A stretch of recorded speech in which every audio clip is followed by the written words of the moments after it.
how much equity to give your co-founders.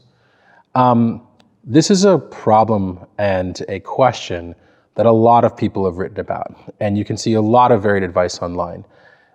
My perspective is that most founders are missing a couple key points when divvying up their equity. The first one is your equity splits with your co-founders are what's going to motivate your co-founders to stick with your company through the years and years and years it takes in order for you to build a large company that has massive impact. Oftentimes, the co-founders that you're speaking to don't quite understand how much of a time commitment they have to give to the startup if it works.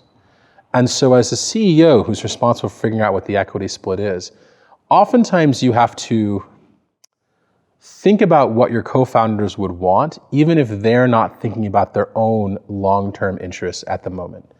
One of the biggest fallacies I hear from a founder is, well, we came up with this equity split because that's what we negotiated. Well, as a great CEO, your first thought has to be not, how do I come up with an equity split based on negotiation? Your first thought has to be, how do I come up with an equity split that's going to maximize the motivation of my teammates? And if you're concerned about giving equity to teammates, that's not without reason. There are lots of startup teams that break up. There are lots of founders that leave. But your primary mechanism of safety when it comes to giving equity is vesting and a cliff. So typically when you give equity to anyone in your company, but including the founders, you have what's called 4-year vesting.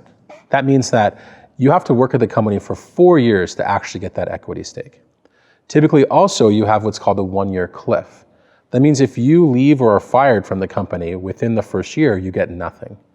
So as a CEO that's trying to make sure you have a maximally motivated team, this is your hedge. Vesting with the cliff, 4-year vesting with a 1-year cliff is your hedge.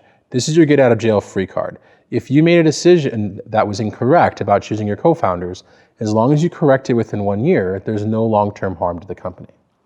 On the flip side, because you have that hedge, it probably benefits you more often than not to be more generous with the equity that you give your co-founders, not less. Understanding that that equity is going to create long-term motivation to stick with your startup, especially during the times when your startup's not working well. And almost every startup has times where things are not going well. And so really what you have to think for as a CEO is, I don't want to create a situation where I have to motivate my co-founders every day. I want their equity stake in this company to be the thing that gets them to wake up in the middle of the night, that gets them to work on the weekends, that gets them to work late, that gets them to recruit their friends, that gets them to feel like they are true owners of the company and not just employees.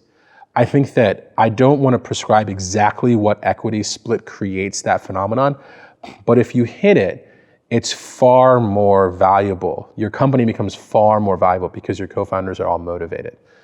In the past, I've said that most companies should have equal equity splits. I think all things being considered, equal is a nice and easy rule of thumb, but it can't be applied always. So I would just always tell the CEO, be considerate about your future motivation of your co-founders. And if you're not really interested in the future motivation of your co-founders, if you don't think you're going to need them in the long term, why are you making them co-founders at all? You should really reconsider who's on your team if you don't think they're worth a generous equity grant. Thank you very much for your time.